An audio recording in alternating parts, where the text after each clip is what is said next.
Vamos a cumplir todos los compromisos. No les voy a fallar. Y quiero pasar a la historia como un buen presidente de México. ¡Sí se pudo!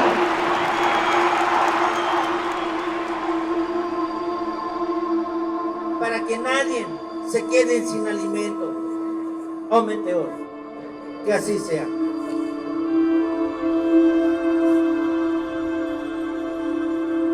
Se dijo mucho en el caso de Ayotzinapa que se tenía que cuidar al ejército, porque se tenía que cuidar la institución.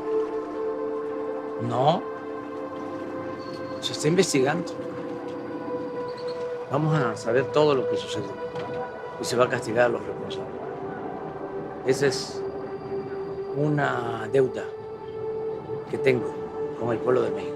Es una herida abierta que vamos a cerrar.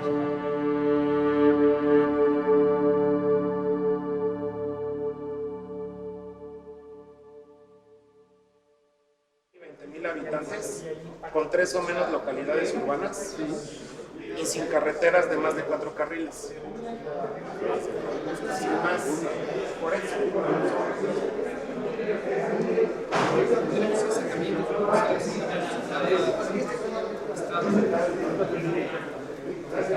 Pero la idea es iniciar la reunión. Les informamos, como ya se dieron cuenta, que está aquí en medio. Él es de absoluta confianza. Además, nosotros no tenemos nada que ocultar. La regla de oro de la democracia es la transparencia. Entonces va a estar aquí grabando porque quiere hacer un documental, quiere saber cómo trabajamos y lo invitamos a esta reunión. Buenas tardes a todos. Esta es la tabla que construimos con todas las instituciones. La meta es de 12,715. Es hasta el 14. Es hasta el 14. El próximo viernes. Próximo viernes. Tenemos al momento, al día de hoy, 8,094 camas con recursos humanos totales. Esto significa la presencia de 5 personas, 5 seres humanos encargados de la salud, un inhaloterapeuta, un médico especialista, un médico general, enfermera especialista y enfermero general por cama para todos los días, para todos los turnos. Es un número importante de recurso humano por cama. Seguimos, señor, con la capacitación. Al día de hoy llevamos 36,365 recursos humanos capacitados en este esfuerzo para la atención de pacientes COVID. 8,094 camas completas. Completas con recurso humano. Los 6 turnos. Exactamente. La Ciudad de México, antes del COVID, tenía 145 camas de terapia intensiva. La Ciudad de México, que es la entidad con mayor número de camas de terapia intensiva de todo el país. Y en 2 semanas hemos superado casi 10 veces ese número de camas formadas con recursos humanos óptimos y distribuidos en todo el país. En Cuautla le mandamos 50 camas que teníamos ya y ese hospital lo vamos a abrir. Hoy ya están ahorita los militares acarreando las camas a Cuautla y lo podemos abrir el lunes ya, el de Cuautla. Ya estamos trabajando en eso también. Habíamos dicho que en Cancún eran 7 días del pico y en Tijuana eran 4. En realidad se prolongó esta meseta y actualmente la ocupación es 74% con 26% de disponibilidad.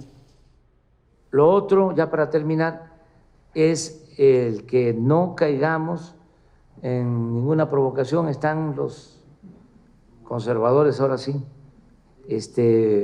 muy desquiciados.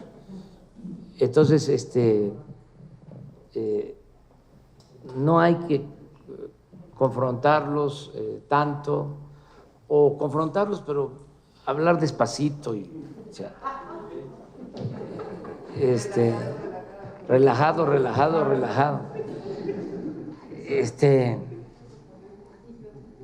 Pues no es lo mismo mandarlos a Palenque que decirles les podemos mandar a Palenque, ¿no? El modito, pues, porque todavía en el gobierno en general hay gente que no coincide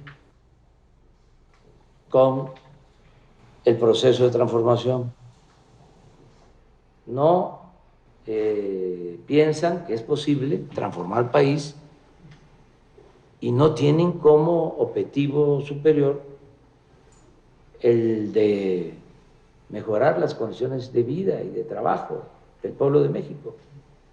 Entonces, mientras haya orden, estemos cohesionados y trabajemos como lo estamos haciendo de manera responsable, vamos a seguir enfrentando todos los retos, ¿no? Los desafíos. Y este es el patio. Este es el patio de honor. De honor, sí. Hablábamos, por ejemplo, de Madero, y fíjate, te voy a llevar, esto lo hicimos. Estuve aquí el día de la conmemoración. Sí. Qué buen discurso, qué recuerdo de los momentos de la escena trágica. Sí. De la quincena, pues. Aquí era la intendencia y aquí estuvo preso Madero, Pino Suárez, antes de que lo sacaran a Lecumberri y lo asesinaran. Entonces está cerrado ahora, pero es la intendencia de la traición le pusimos. Uno Entonces es la historia. no Cuando me puede preguntas, dejar de pensar en Madero. no, es un extraordinario personaje de nuestra historia. Y en los huertas que andan por aquí. Sí, sí, sí. Pero te decía, han cambiado las cosas. Hablando de militares, así como hay Huertas, ya hay también muchos Felipes Ángeles en estos tiempos. Sí, porque un dato principal para un golpe es las Fuerzas Armadas. Sí. Ahora el ejército que surge del pueblo, no olvidemos que el ejército surge precisamente a partir del asesinato de Madero. Era gobernador de Coahuila, Venustiano Carranza, y es el único de los gobernadores que se rebela y condena el golpe y el asesinato de Madero y llama a constituir el ejército para combatir al usurpador, a Victoriano Huerta. Y así surge el ejército mexicano. De modo que no es igual que los otros ejércitos de otros países. Este es un ejército que surge en contra de un golpe de Estado. Es un ejército además popular. Yo he contado en otras ocasiones y ahora repito que cuando me tocó decidir quién iba a ser el general secretario, analicé los expedientes de los 30 generales de división que habían para optar por uno. Y además hice un análisis profundo, apliqué cuestionarios de distintas maneras, porque tenía yo que tener cuidado en el nombramiento. Una de las cosas que me llamó la atención es que de los 30 generales de división, la mayoría hijos de campesinos, hijos de mecánicos, como es el caso del general Luis Crescencio Sandoval, por el que decidí, hijo de un maestro mecánico. Decidí por él porque había una coincidencia en todas las consultas. Siempre parecía de que era incorruptible. Y eso para mí cuenta mucho. Bueno, pero la mayoría de los generales surgidos del pueblo, generales de división, hijos de comerciantes, también de militares. Pero la cúpula militar mexicana, a diferencia de otros países, no está ni vinculada ni convertida en una oligarquía. Es un ejército surgido del pueblo. Por eso digo que el soldado es pueblo uniformado. Y me han demostrado eso, una gran lealtad a México, a la patria, a las instituciones, que es lo más importante, y me han ayudado mucho. Entonces, cambiaron 4 factores clave. El mando, no es Felipe Calderón ni Peña quien los manda. sí, La doctrina, sí, la misión, sí, la composición de la fuerza y el orden de batalla. sí, sí. Fíjate que han ido asimilando y llevando a la práctica la doctrina de el respeto a los derechos humanos. Eso es muy importante. Además, es un ejército muy disciplinado, es una gran institución. También el caso de la Marina. Son 2 instituciones pilares del Estado mexicano. Me han ayudado mucho y vamos a seguir trabajando con ellos. Hay quienes se preocupan, piensan que estamos dando un paso hacia el militarismo. No es así. Este es un gobierno civilista. Y el mismo ejército así lo entiende y respeta al mando civil. Yo soy, de acuerdo a la ley del ejército, el comandante supremo de las Fuerzas Armadas, y son respetuosos. Todo se me consulta. No actúan sin consultarle al presidente, y con mucha lealtad. Este es el patio central y aquí están los murales que pintó Diego Rivera en la época del presidente Obregón, y siendo secretario de Educación Pública José Vasconcelos. A mí me pasa una cosa extraño. Hay otras revoluciones que ocurrieron. Hay transformaciones, es un eufemismo. Es revolución también. Es verdad, es transformación. Pero extraño el acompañamiento, la narrativa de la revolución de los artistas. Como que les ganó aquí. No, es que, mira, se afectó mucho también el arte, la cultura.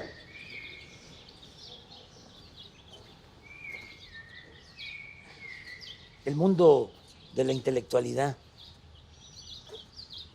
Algo parecido a lo que hablábamos sobre la comunicación. Entraron en decadencia, no hay los nuevos escritores que narren con profesionalismo, con objetividad y con buena prosa lo que está sucediendo. Los que quedaron, pues pertenecen al antiguo régimen. Y como decía un crítico de la literatura rusa, Bielinsky, haciendo un cuestionamiento a Gogol, le decía, otro escritor ruso, decía, ¿cuándo un hombre se entrega por entero a la mentira? Le decía al gran escritor Gogol, decía, cuando un hombre se entrega por entero a la mentira, pierde hasta la imaginación y el talento. Bueno, guardadas las proporciones. Eso es lo que les pasó. O sea, ya están muy disminuidos. Aunque tengan muchos éxitos, fueron cooptados. Sí, fueron cooptados y se quedaron con la fama, pero perdieron talento. Este jardín le llamaban, todavía oficialmente, así se conoce, como el jardín de la emperatriz. Es muy bello.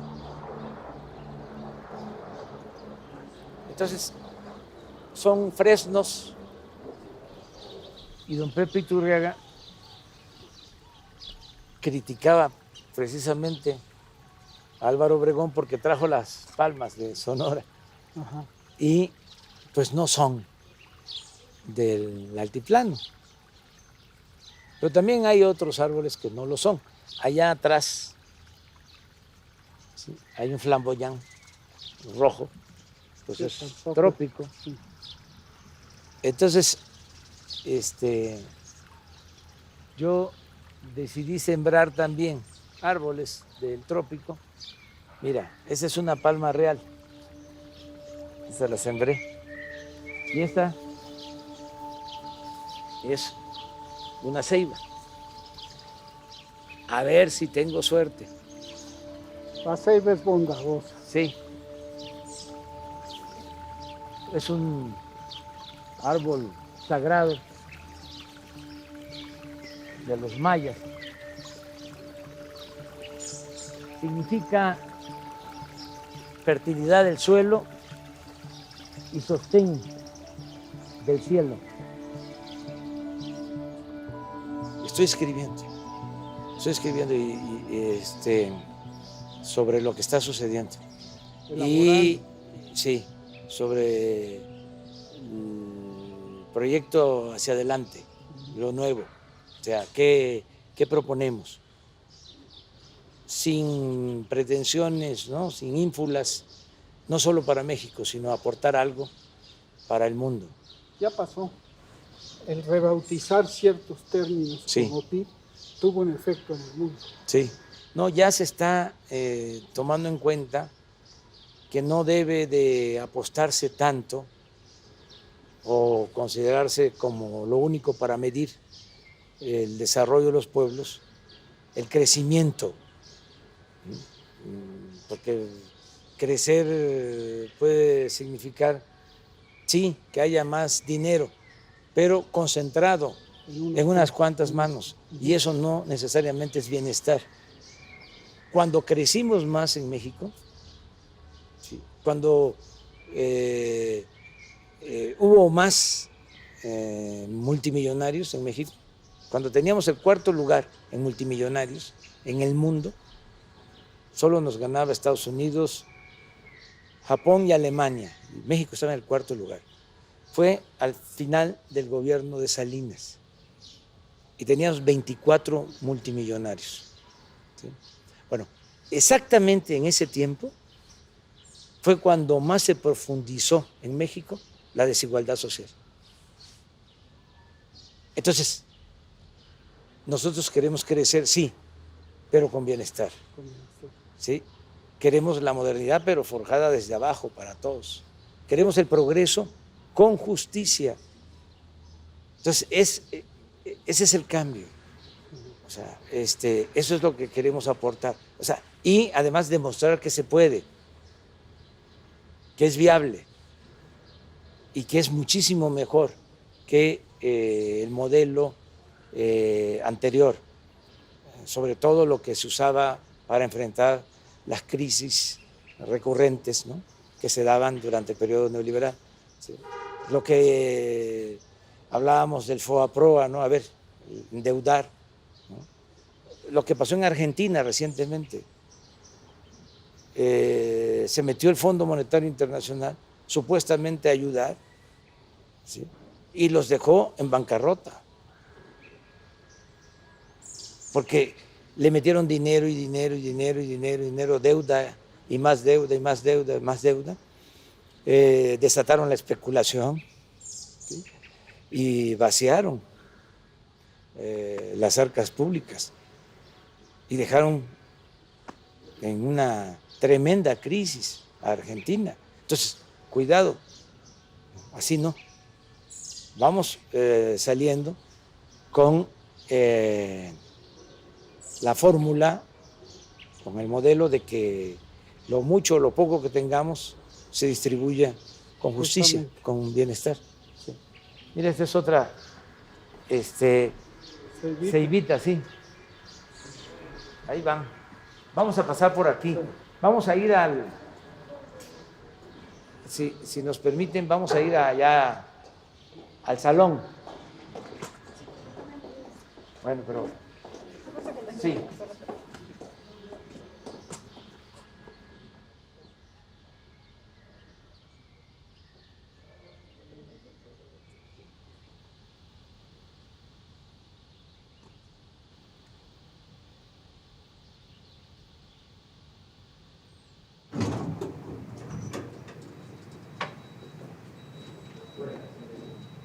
Mira, toda esta parte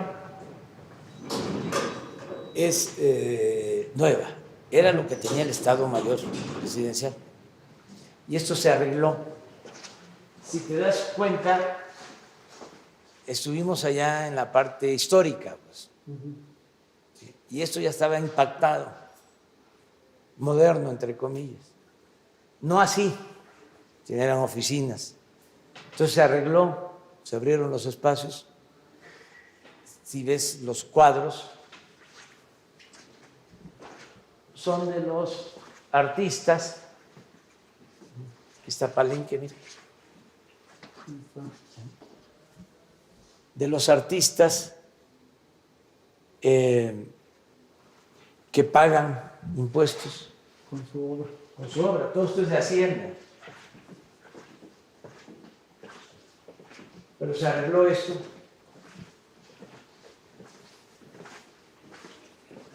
Y aquí va a ser, con el tiempo, donde vamos a atender. Lo que viste de mi oficina para allá va a quedar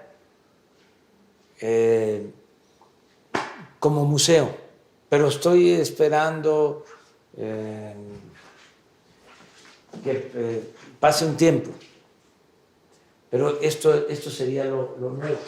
Y mira, esta es la sala nueva.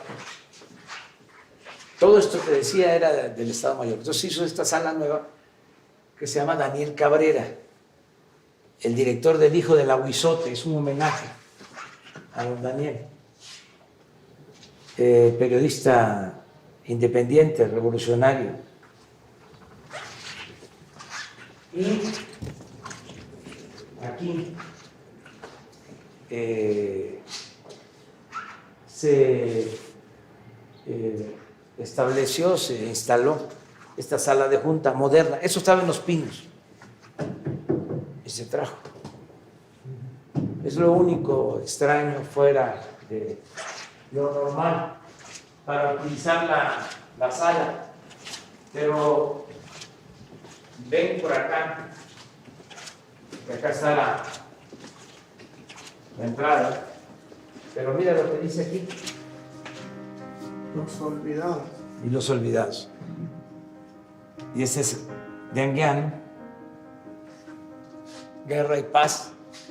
Y aquí empiezan dirigentes revolucionarios como Catarino Garza, Carmen Cerdán, otro tipo de dirigentes importantísimos, casi olvidados, ¿no? Solón Argüello, María Arias Bernal, el Manifiesto a la Nación de Madero. Estos son los funerales de Belisario Domínguez, Soldaderas o Adelitas, Filomeno Mata,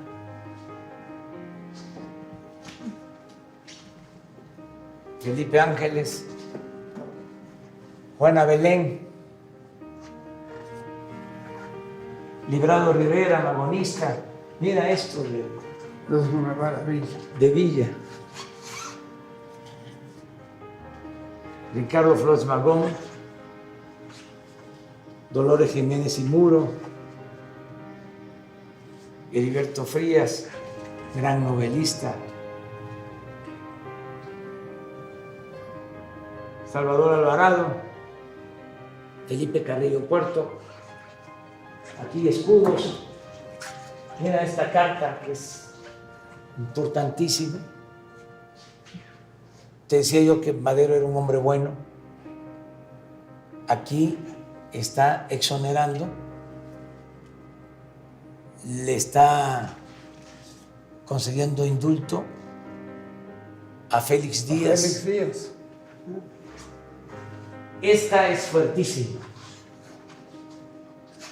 Esta es una original de Venustiano Carranza. Te hablaba yo de lo bueno de Carranza, tiene muchas cosas buenas, pero mira lo que decía el artículo 3 de este decreto. Cualquier ciudadano de la República puede aprehender a los cabecillas Francisco Villa, Rafael Castro y Pablo López y ejecutarlos sin formación de causa, levantando un acta en que se haga constar su identificación y fusilamiento.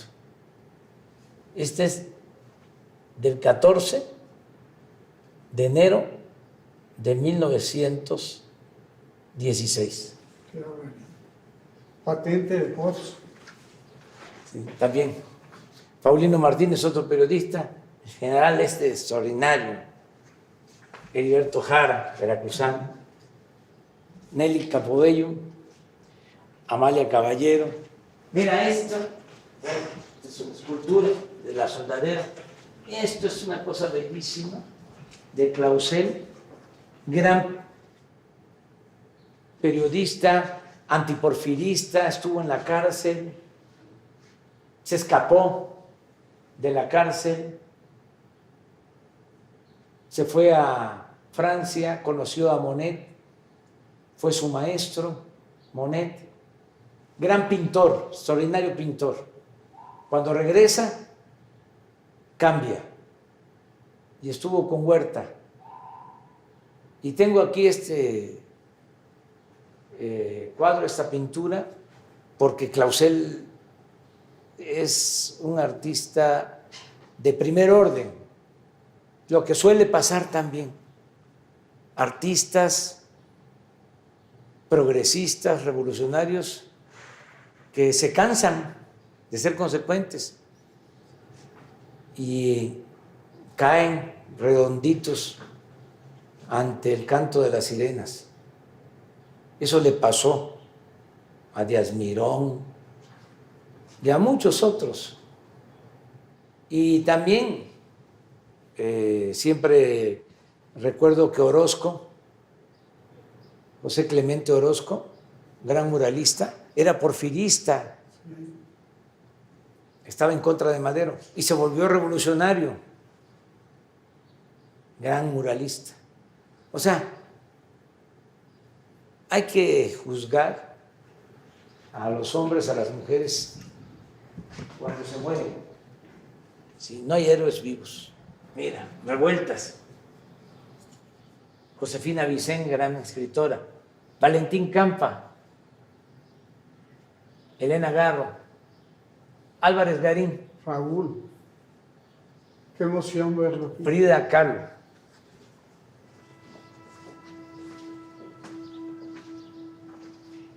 Griselda Álvarez, la primera gobernadora, Otón Salazar, Genaro Vázquez, A las espaldas del secretario de Defensa. Javier Barros Sierra, Sí. Fernando del Paso, Lucio Cabañas, Me acuerdo mucho de Fernando del Paso en esas reuniones en casa de Laura Escobedo. sí, Cuando empezaba el debate sobre las redes y el sí, periodismo, sí. Él estuvo con nosotros. con Arnaldo Córdoba. Sí, sí. Salvador Nava, Demetrio Vallejo, Alberto Castillo, Hugo Gutiérrez Vega, Chema Pérez Gay, Monsi. Estos dos son entrañables. Monsi. Todos, hasta nudo en la garganta. Avilés Jaime, Ajá. Julio Scherer. Faltan otros, pero ya empezamos. Falta para allá, Sí, pero pero está vivo.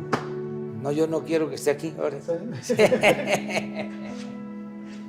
Pero Y mira, esto es para no olvidar. También es sanguiano. Me siento acá.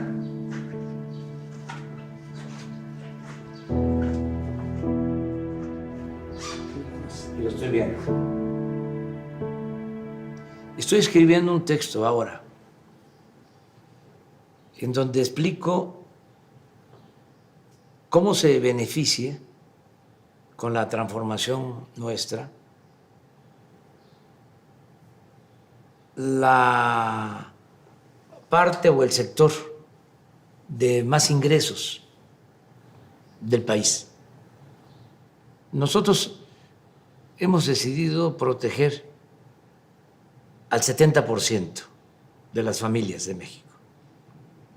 No olvides que hay una estructura piramidal en la sociedad mexicana. Es así. Entonces, es una base muy amplia de gente pobre, una clase media no tan extensa, tan ancha, y una cúpula, ¿no? Acá, muy minoritaria. De todas maneras, nosotros vamos a llegar, cuando hablo del 70%, estamos aquí.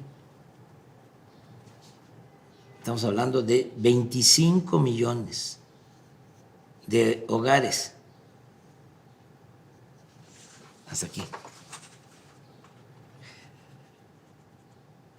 En estos 25 millones de hogares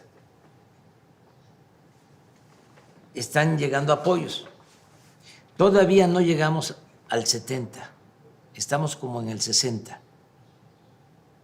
Pero ahora con la pandemia decidimos ampliar el apoyo hacia arriba. Aquí, por ejemplo, están los que son pequeños empresarios que están recibiendo ahora créditos, que tienen trabajadores inscritos en el Seguro Social.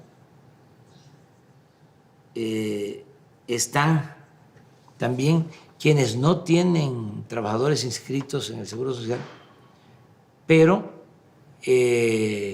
tienen negocios pequeños, están recibiendo también créditos, apoyos.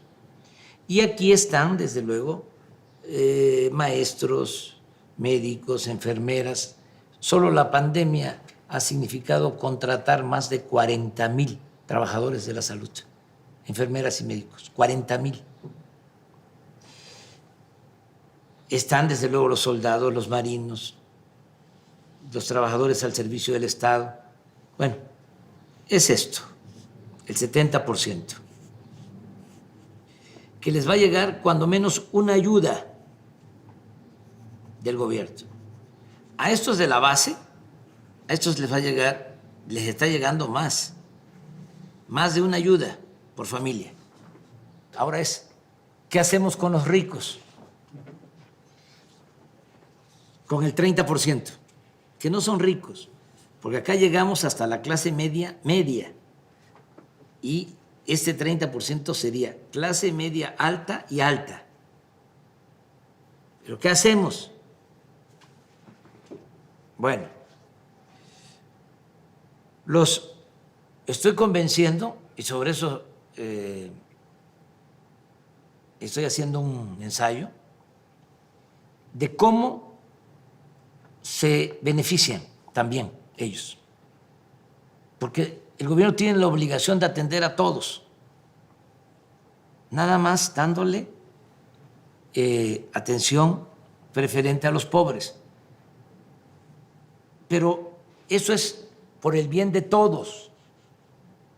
Bueno, ¿qué les estoy diciendo al 30%, ¿no? De lo alto de la pirámide? ¿Qué les ofrece la transformación? 1, paz y tranquilidad.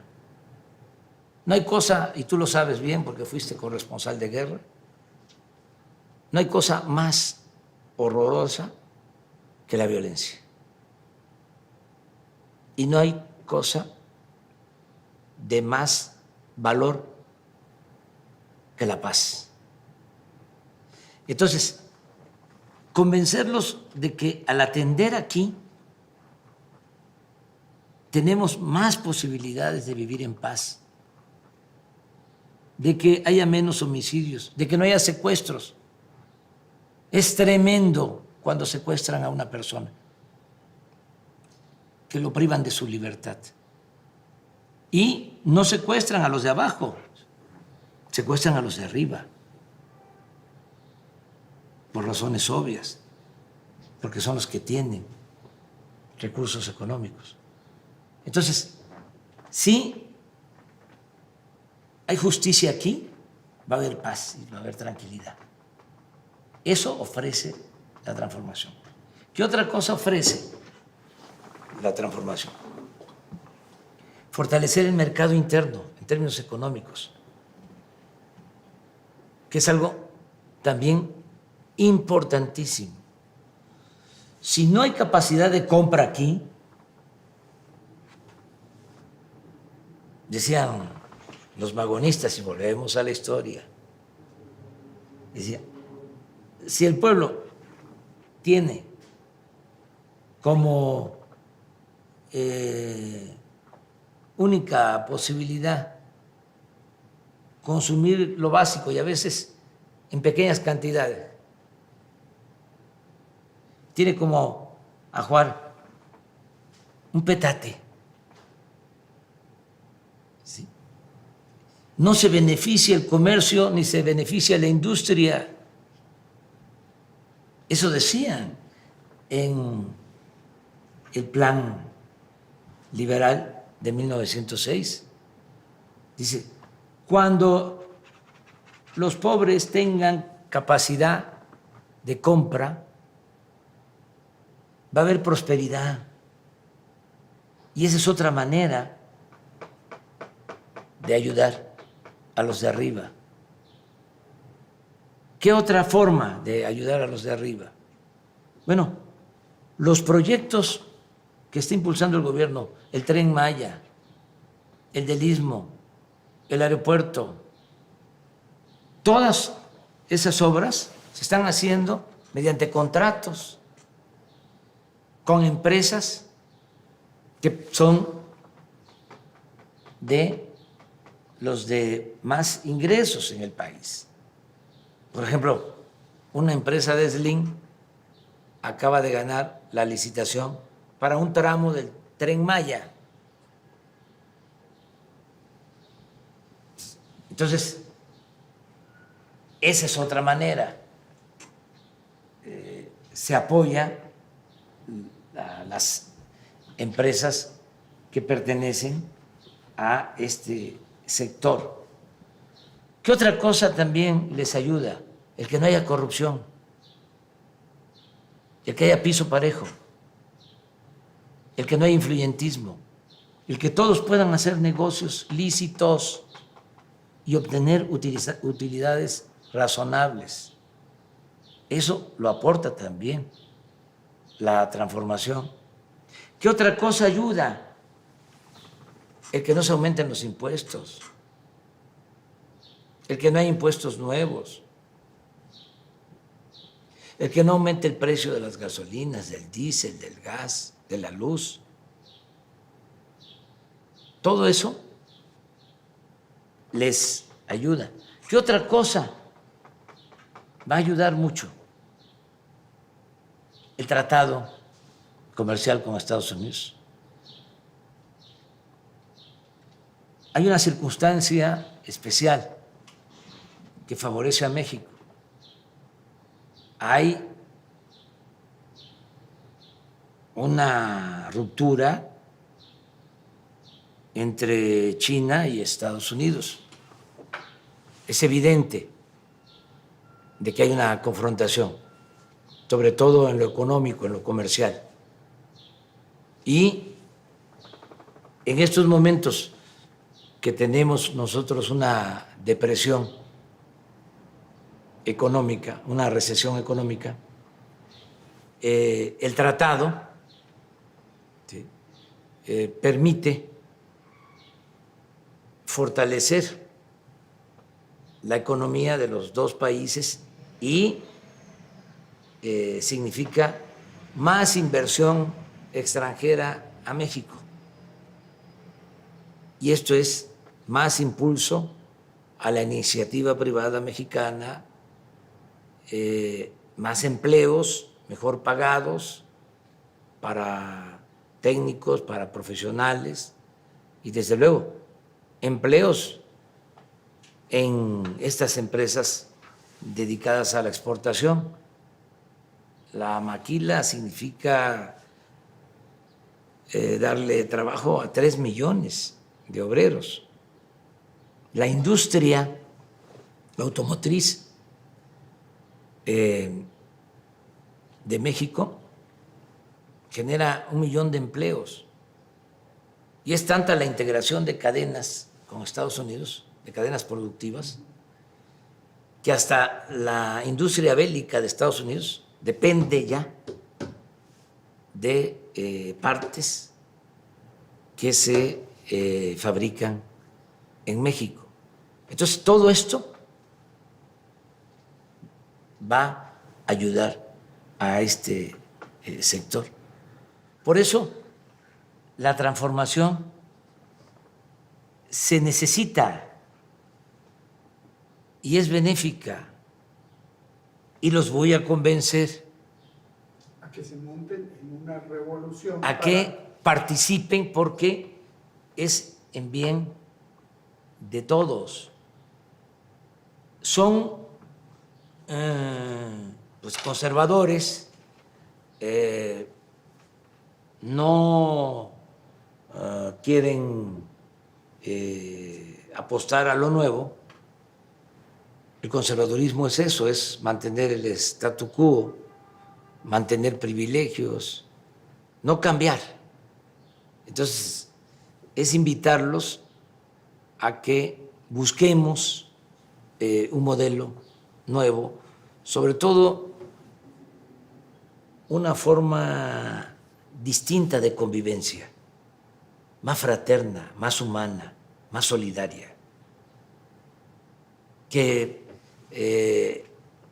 hagamos a un lado el individualismo, que no actuemos de manera clasista, de manera racista, en forma discriminatoria, que nos tratemos como hermanos. Eso es lo que buscamos y se va a ir logrando. No creas que me preocupa mucho oposición en cuanto a su agresividad, porque no tienen apoyo como para llevar a cabo movimientos, ¿no?, en contra del gobierno, movimientos cacerolescos, como pasó en Chile. No los veo, no. Mira, lo intentan. Cuando el movimiento feminista se montaron, el movimiento feminista, me hicieron parecer como contrario al feminismo y sobre todo machista. Quisieron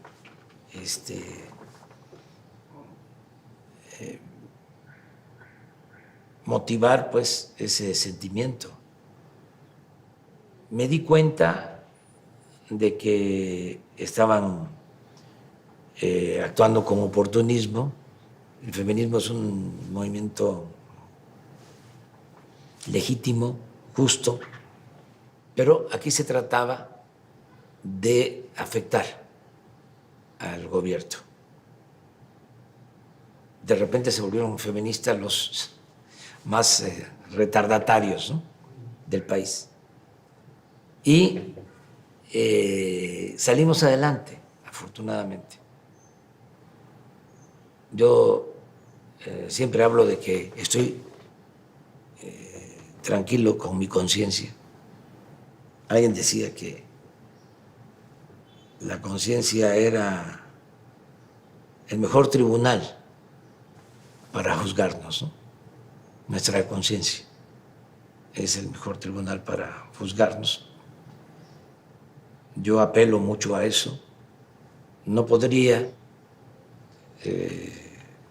actuar, no podría gobernar, no podría ser dirigente si no tengo mi conciencia tranquila, si no actúo de manera consecuente, si no actúo con honestidad. Entonces, bueno, pasó lo del feminismo, viene lo de la pandemia y lo mismo. Estaban ya esperando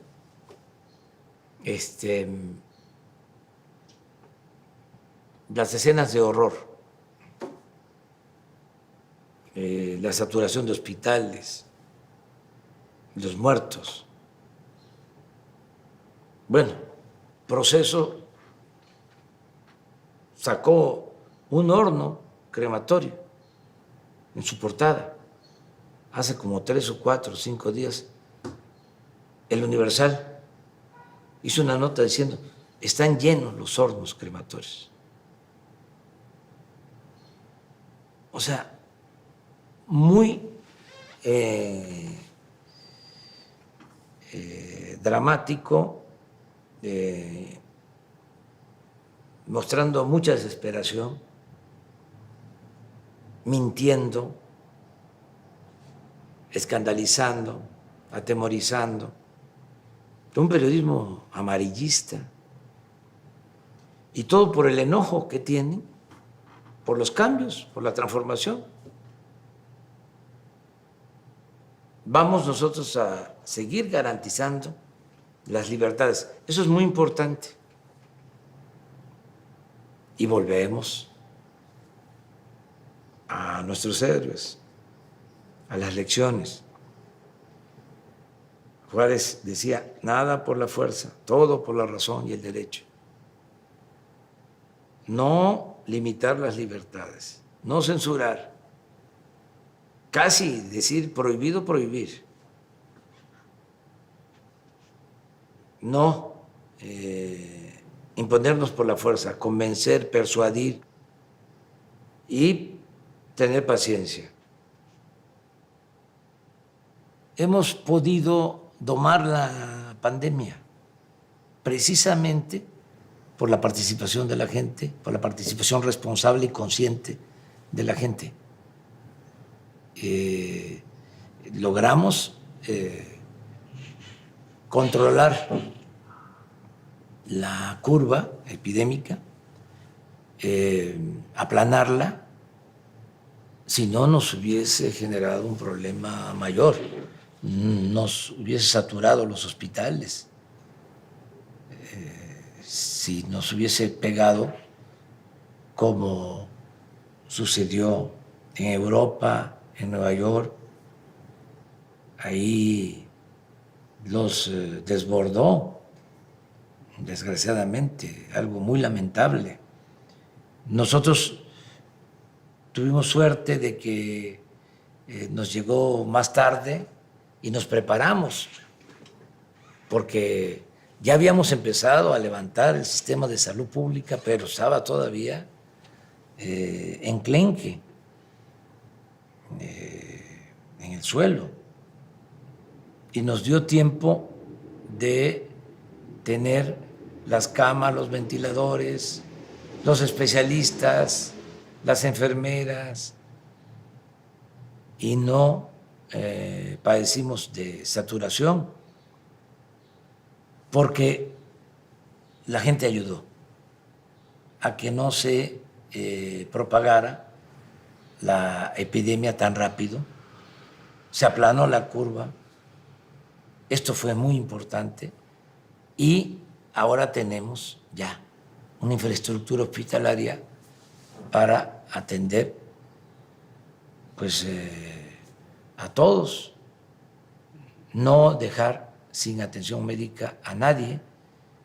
Esto se hizo rápido. Además, tuvimos también la suerte de que no se presentara la epidemia en todo el país al mismo tiempo, sino se está manifestando de manera regional. Es decir, empezó aquí, afectó más a Cancún, Quintana Roo, a Villahermosa, Tabasco, Culiacán, Sinaloa, Tijuana, Baja California, pero ya en esos estados y en el Valle de México ya está empezando el descenso, y en otras ciudades, en otros estados se está incrementando, pero esto nos permite también ya poder movernos, ayudar de un lugar a otro, llevar los médicos, llevar los equipos. Se logró, repito, todo esto por la participación consciente de la gente, sin autoritarismo. Por eso estoy hablando de que el pueblo de México está dando un ejemplo mundial. Es un pueblo ejemplar, medalla de oro y medalla de plata a las enfermeras, a los médicos, a los camilleros, a todos los trabajadores del sector salud, que se han portado muy bien. Y el bronce para los que han conducido el proceso. Cuando hubo una reunión por video, un encuentro por telecomunicación con los jefes de Estado del G20, los 20 países con más importancia económica en el mundo, me tocó hablar, y una de las cosas que les dije es de que nosotros habíamos dejado la conducción de la estrategia para enfrentar la pandemia en manos de los técnicos, de los médicos, de los científicos, porque los políticos no éramos todólogos, sabelo todo. Y la verdad que eso nos ha ayudado mucho, porque tenemos muy buenos profesionales de la salud, empezando por el secretario de Salud. Es una eminencia, Premio Nacional de Ciencia, el doctor Jorge Alcocer, médico investigador del Instituto de Nutrición del más alto nivel académico. El subsecretario Hugo López-Gatell, lo mismo, especialista, bien formado médicamente, pero además con un añadido, una ventaja que no es poca cosa, es un hombre culto, es un buen especialista médico y además es un hombre preparado, con cultura general y con capacidad de exposición.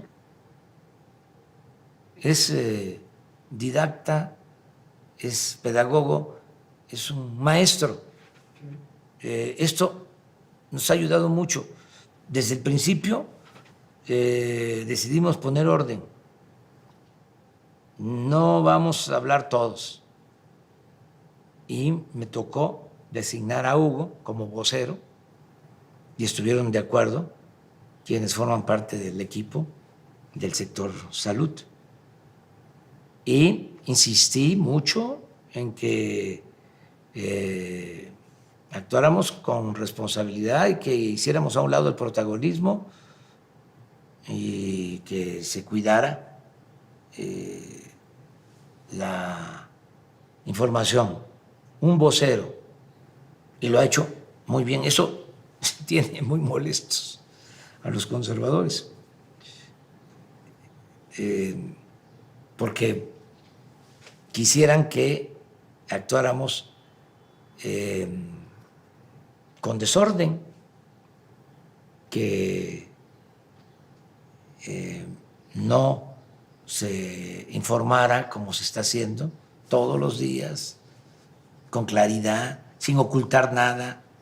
Apostaron primero, en el caso de Reforma, a que estábamos engañando, que se ocultaban los muertos. Imagínate eso. O sea, qué nivel de inmoralidad, de falta de ética. Y todavía lo secunda el New York Times, que como te dije, es famoso, pero sin ética, o sin la ética suficiente, actuando con mucho desparpajo, con poca responsabilidad. Entonces, al tener información constante con la gente, pues no les ha funcionado pues, el medrar, el lucrar con la tragedia.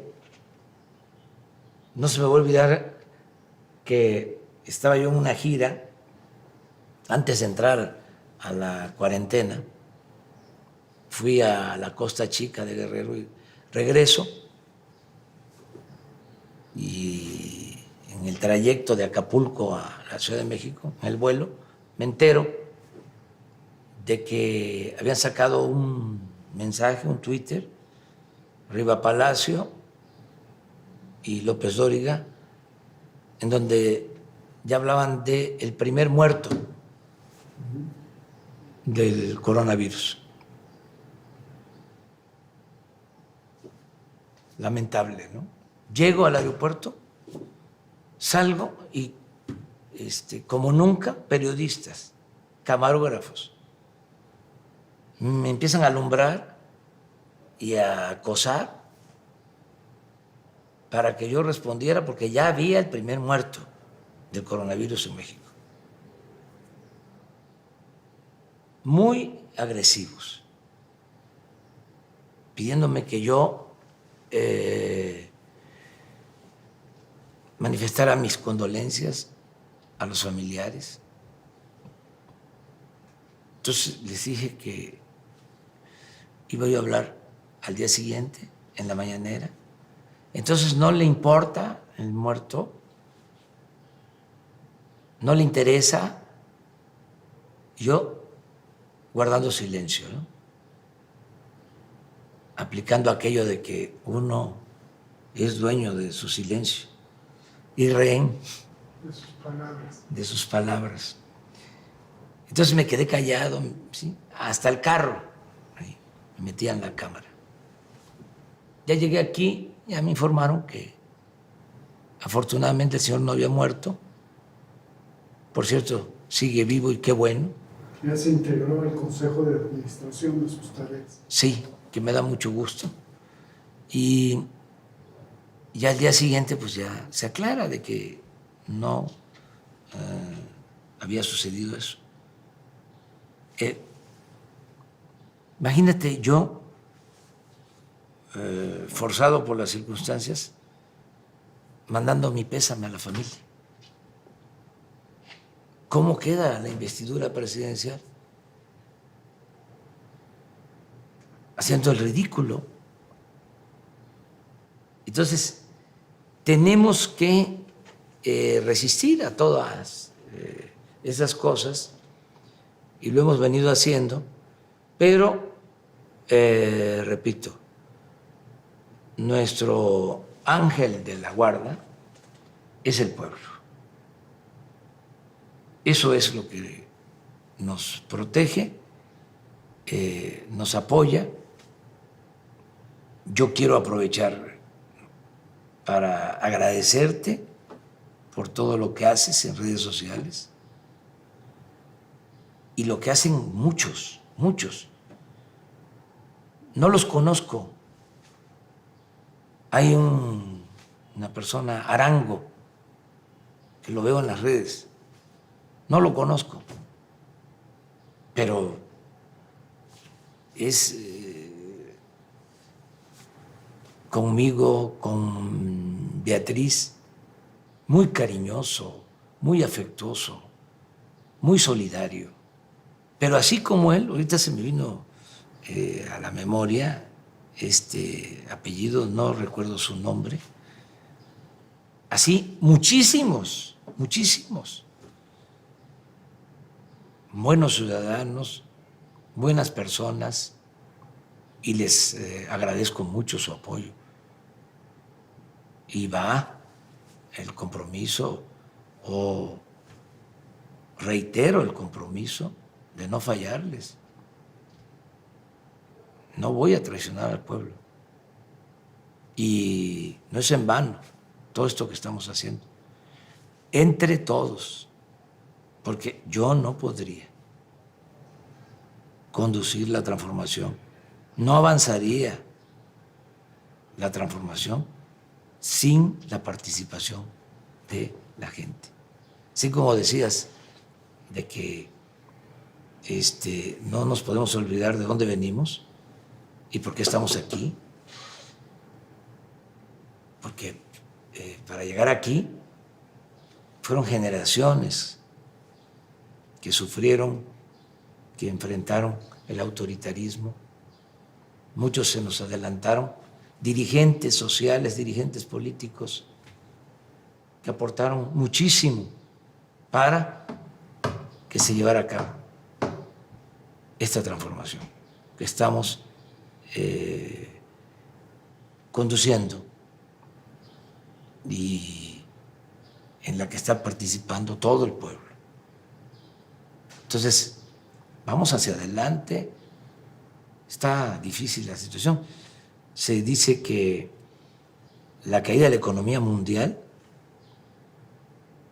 es parecida a lo que sucedió, o sea, los efectos que tiene esta caída económica es similar a lo que sucedió con el crack en 1929 hasta 1933, la gran recesión que le tocó enfrentar a Franklin Delano Roosevelt, y supo hacerlo, y salió Estados Unidos de la crisis, nosotros vamos a salir de la crisis y estamos aplicando políticas parecidas. El bienestar. Sí, a lo que hizo Roosevelt en ese entonces. Pero quizás Empleo más profunda. en pleno. Hablábamos Payán y yo caminando por Los Ángeles. Le decía yo, lo hueles, Payán, me decía, esto está podrido, esto se acaba por lo menos en los próximos 1000 años. Pero parece que ahí la velocidad es más rápida. Sí. La No. curva del contagio se aplanó, la curva de la transformación. Sí, sí. Y los cambios. Porque, mira, lecciones. Hay que aprender a comer. No a la chatarra. Porque el coronavirus afecta más cuando se tiene diabetes, cuando se tiene hipertensión. Y la diabetes, la hipertensión, la obesidad, aunque puedan ser hereditarias, estas enfermedades se exacerban con la mala alimentación, con la comida chatarra. Entonces, ya eso es obligado. Ya tenemos que preocuparnos por eso, comer bien. Lo otro que es muy importante, el entender que es mejor prevenir que curar. No son los hospitales la instancia más deseada, es el que no nos enfermemos, la medicina preventiva.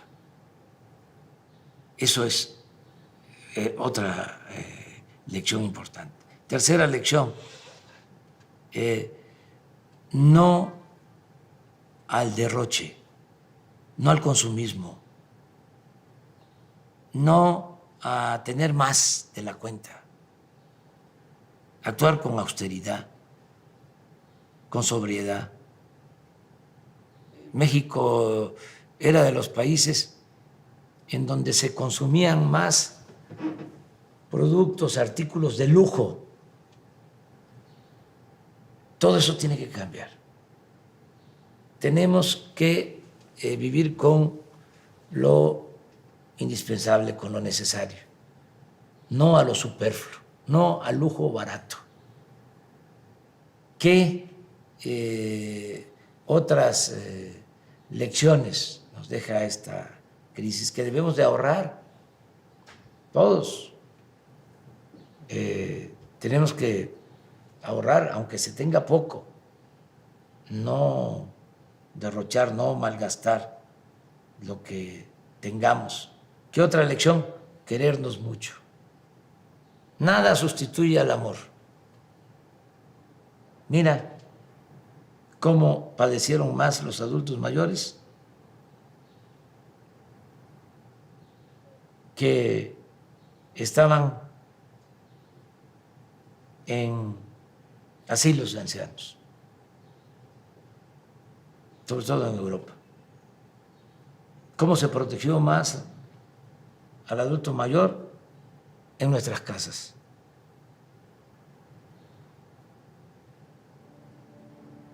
Unirnos más familiarmente.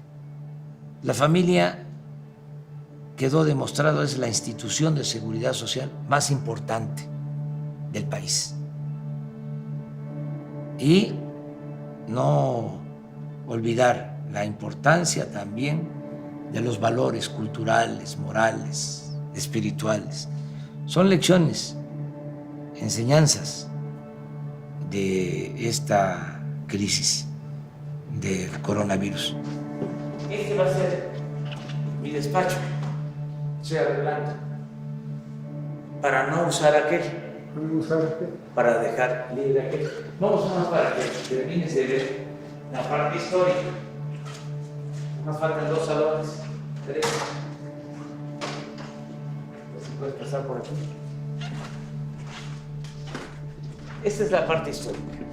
Aquí empieza. Se comedor.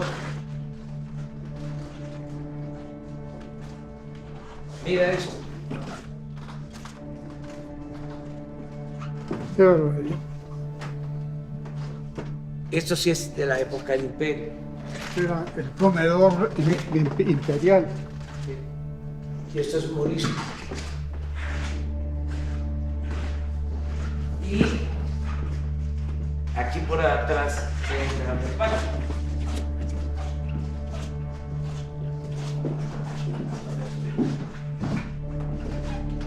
Entonces, si regresamos,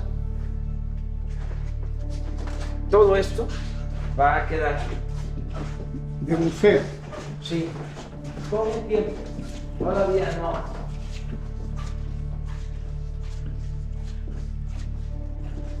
Y vamos a entrar